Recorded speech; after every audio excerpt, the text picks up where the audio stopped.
নমস্কার। আমি অনেক দিন পর আপনাদের কাছে গল্প শোনাতে এলাম। আমি একটু অসুস্থ ছিলাম, সেই জন্য এতদিন কোনো গল্প পড়তে পারিনি। এই জন্য আমার মনটাও খারাপ ছিল। আপনারা আমার ভালোবাসা নেবেন আর আমার এই গল্পটি আপনারা পড়বেন।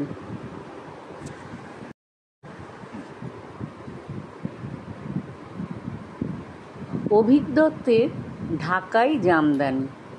আমার মাঝে মাঝে বড় বিরক্ত লাগে, এখন যেমন লাগছে সামনে পারমিতাদিকে দেখে। ছেলেকে নিয়ে এত আধিক্যতা করে, আমার পিঙ্কু এই করেছে ওই করেছে। যেদিন থেকে অফিসে জয়েন করেছি পারমিতাদির খালি একই বচন শুনে শুনে কান পচে গেল। আর হলোই বা তোর ছেলে বিরাট স্কলার, তাতে আমার কি? সকাল 10:30 থেকে বিকেল 4:30 নন স্টপ। সামনে পিঙ্কুর বিয়ে, এখন ওই নিয়েই পড়েছে। পিঙ্কুর পছন্দ করা মেয়ে তুহিনা, সে নাকি বিরাট ডাক সাইটে সুন্দরী, সেই জন্যে পারমিতাদির মাটিতে পা পড়ে না। ব্যালেন্স শিট মেলাতে মেলাতে মাঝে মাঝে মনে হয় দিই আচ্ছা করে ঝেড়ে, কিন্তু সেটা করা যায় না। স্বামী মারা গেছেন বহুদিন, ভদ্রমহিলার ডেথ কেসে চাকরি পেয়েছেন। ছেলেই সব। মাঝে মাঝে খারাপও লাগে, তবে কাণ্ড কারখানাগুলো বড় বিরক্তিকর। সেদিন একটা পার্কার পেন এনে গোটা অফিসকে দেখিয়ে বেরিয়েছে, সেটা নাকি পিঙ্কুর অফিসের বস ওকে খুশি হয়ে দিয়েছে। এসব দেখে কার মাথা ঠিক থাকে? আমার 7 জনের পরিবার, 3 বোনের বিয়ে বাকি, বাবার পেনশনের আর আমার চাকরির টাকায় ভরসা। এত টানাপোড়েনের সংসারে প্রতিনিধিত্ব করতে করতে পারমিতাদির মতো ঝাড়া হাত পা টাইপ মহিলা দেখলে মন খারাপ হয়, হিংসে হয়। কি আনন্দে আছে দুজন পরিবারের সাকল্যে। দুজনেই চাকরি করে। ছেলে বছরে 12 না 13 লাখ টাকা পায়, মা সরকারের চাকরি। আর কি চাই? পাশের ডেস্কে শিবাজিদা কিংবা ট্যাক্সে সাইদুলও ক্যান্টিনে আমার সাথে বসে পারমিতাদির বাপ 14 পুরুষ উদ্ধার করে। সাইদুল রোজা করছে, কিছুই খায় না, কিন্তু লাঞ্চের সময় ঠিক আমার সাথে চলে আসে। আড্ডা না মারলে নাকি ওর অফিস পাঞ্চে লাগে। ওই বলছিল পারমিতাদিকে নিয়ে সত্যি সমস্যায় পড়ে গেছে। আমি গেলাম কালকে ওর ফাইলে কি হয়েছে বলতে, যেতেই বিয়ের মেনু নিয়ে এক লম্বা কাহিনী ফেঁদে বসলো। চিকেন মাটন নাকি দুটোই রাখবে পিঙ্কু। তা আমি এ ব্যাপারে কি করব বলো? রীতিমতো কাঁদো কাঁদো শোনালো সাইদুলের গলা। শিবাজিদার অভিজ্ঞতা অন্যরকম। ও পারমিতাদিকে জিজ্ঞেস করতে গেছিল সামনের বন্ধে অফিসে আসবে নাকি। তাতে পারমিতাদি ওকে 7 পাতা প্রশ্নের উত্তর দিয়েছে। পিঙ্কুদের অফিসে দিন রাত কাজ হয়, আমেরিকার সাথে 24 ঘন্টা যোগাযোগ রাখতে হয়, তাতে বন্ধের কোনো জায়গা নেই, ইত্যাদি ইত্যাদি। বিরক্তির শেষ সীমা যাকে বলে। আমাদের অফিসের বড়বাবু পর্যন্ত পারমিতাদির জ্বালায় অস্থির। আজকাল কর্পোরেট অফিসগুলো কীরকম এগিয়ে গেছে, তার তুলনায় সরকারি অফিসগুলো কি বিচ্ছিরি। বড়বাবু কেন এখনও টাই পরেন না, পিঙ্কুদের অফিসের বসের মতো, এই সব কথাও বলা হয়ে গেছে। সব মিলিয়ে কেচ্ছার এক শেষ। এখন সামনের সপ্তাহে পিঙ্কুর বিয়ে, পারমিতাদিকে আর পায় কে? আমরা অনেক ষড়যন্ত্র করে পারমিতাদিকে বোঝাতে গিয়েছিলাম সামনে ছেলের বিয়ে, এত বড় কাজ, ছুটি নাও। সমস্ত আশা ব্যর্থ করে পারমিতাদি জানিয়ে দিয়েছে এখন ইভেন্ট ম্যানেজমেন্টের গ্রুপই সব করে, উনি খামোকা ছুটি নষ্ট করবেন কেন?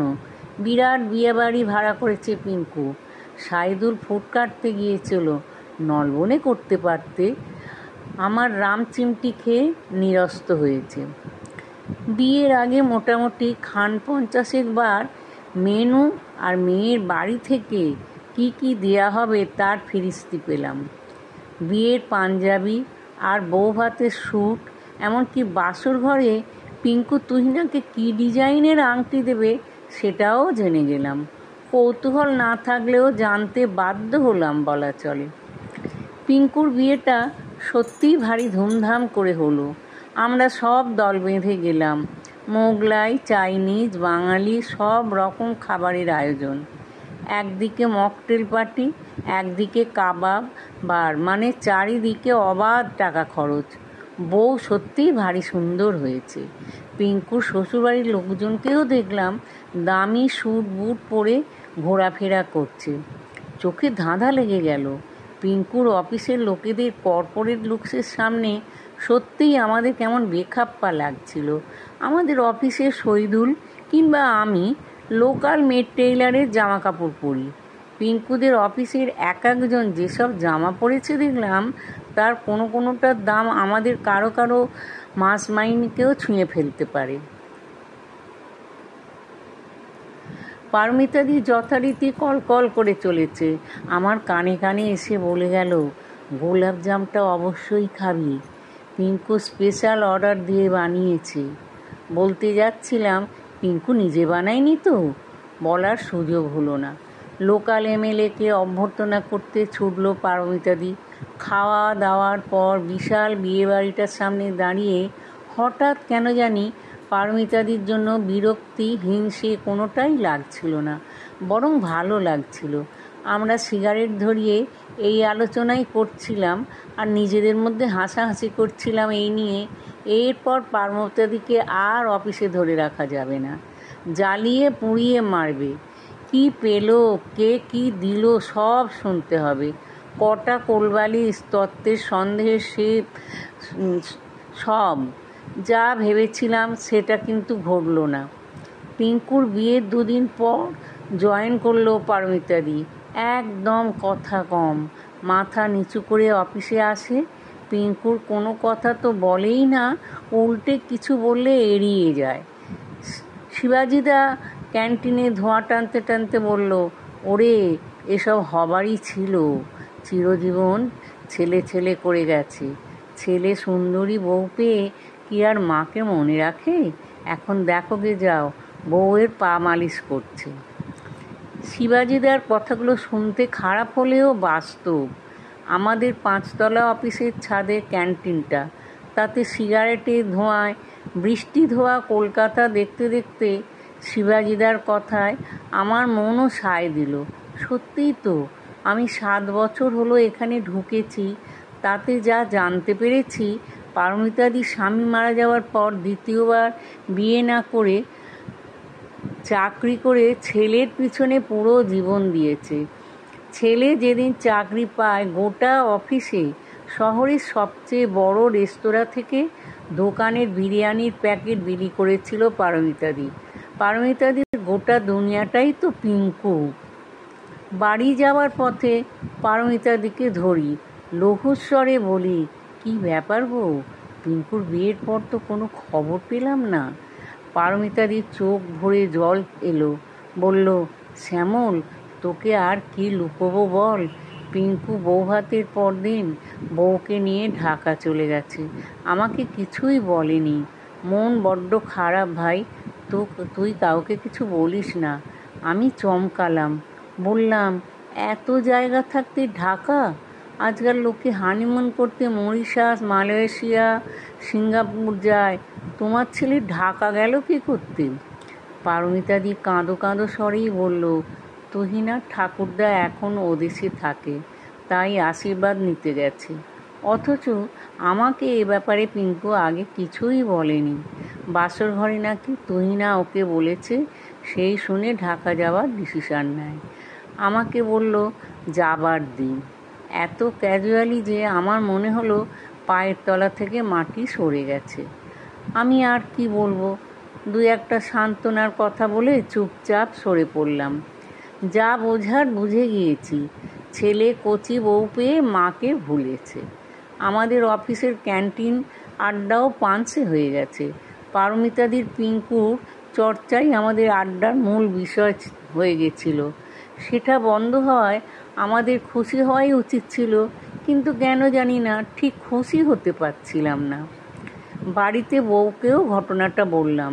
ও অফিসে না গিয়েও আমার মুখে মুখে অফিসের কথা শুনে শুনে মুখস্থ করে ফেলেছে। মুখ ঝামটা মেরে বলল, তোমার কি, তোমার সমস্যা তো কমলো। লোককে সুখে থাকতে দেখলে তো তোমাদের ভূতে কিলোয়। কী আর করি, মানতেই হলো কথাটা। তবু শেষ হয়েও হইল না শেষ। সেদিন অফিসে গিয়েই দেখলাম পারমিতাদি একটা নতুন শাড়ি পরে অফিসে হাজির। বুঝলাম পিঙ্কু সংবাদ এসে গেছে।